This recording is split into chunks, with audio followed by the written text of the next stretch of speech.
Question everything, for the truth should not be televised. And that's for sure. So with that, let me ask you a question.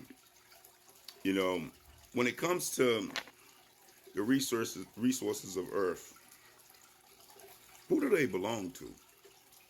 Do they belong to we the people, the citizens of the world, which is the majority of the people of the world? Or do they belong to the 1% of the government and these empires that control them?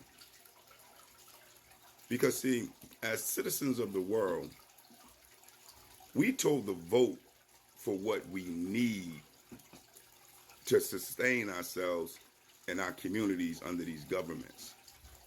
And we're told to vote by other humans that are wealthy and rich off of the resources that they dominate over the masses of the citizens. And have you ever wondered, is that the right way life and society and the world's supposed to be, based off of resources being here on Earth when all of us came out the womb? No individual came out the womb supposed to be owning resources that was already on Earth for everybody. But somehow these empires, these governments, after destroying and chasing down the majority of tribes and putting them into shackles and making them build these empires, they done dominated the resources. And today, we somewhat beg by voting wealthy and rich people that took the resources by force to give us some sort of handout to be able to sustain ourselves under these governments and empires. In Kenya right now, they just stormed Parliament. Remind me of the resurrection, they call it, on January 6th. But my thing is Robin Hood, in the movie Robin Hood, and what Robin stood for, and what was the logic behind Robin when it comes to the people paying taxes and the wealthy and rich eating good off those taxes. It comes a time when you got to ask yourself, why is the majority of the people of the world subservient to less than 1% of the population of the world? And why do they got the right to have and dominate all of the resources?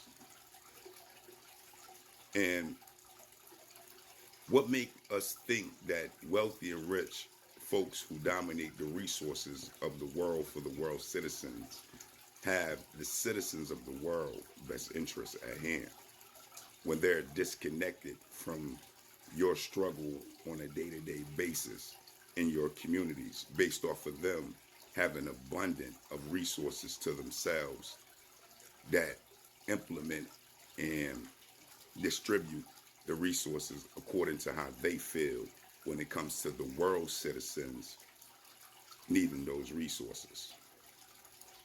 We bicker amongst ourselves and stay divided as citizens, as the governments and empire of wealth controlling the resources stay united amongst themselves to keep themselves wealthy and rich in an abundance of the resources that we get bare minimum as citizens.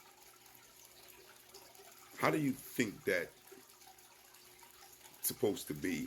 And how do you think that's supposed to work out in the end for all citizens? When do we say enough is enough and say that the system is not working for the citizens? And if the system is not working for the citizens of the world, and the wealthy and rich are the minority to the citizens of the world, and they got all the resources, and their governments and empires is not working for the citizens, when do the citizens say it's time to overturn and renew the governments and these empires in a new light, in a new state, to where we as the citizens stop voting and stop begging wealthy and rich to help the cost of living, but to demand and take over the resources and redistribute them to the citizens of the world based off of us being the dominance of the world? When do we have these type of thoughts? When do we come to this conclusion that these governments and these empires that the wealthy and rich are living so lavish off is not working for the everyday citizens of the world?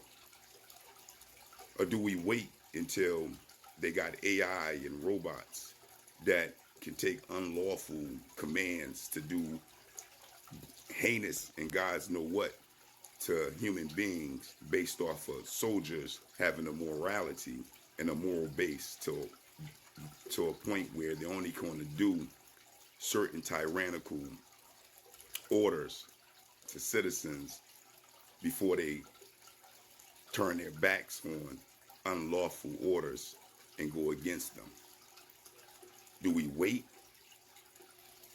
to AI and robots or the dominance of the military and law enforcement and are patrolling us and controlling us as humans for the wealthy and rich to where they have a stronghold over us greater than what we can defend ourselves as citizens, allegedly?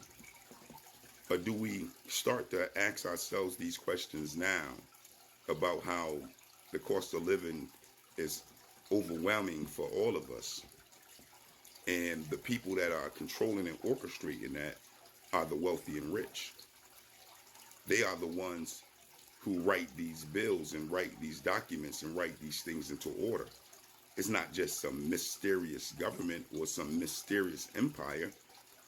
It's not anything like that. It's humans that are doing this.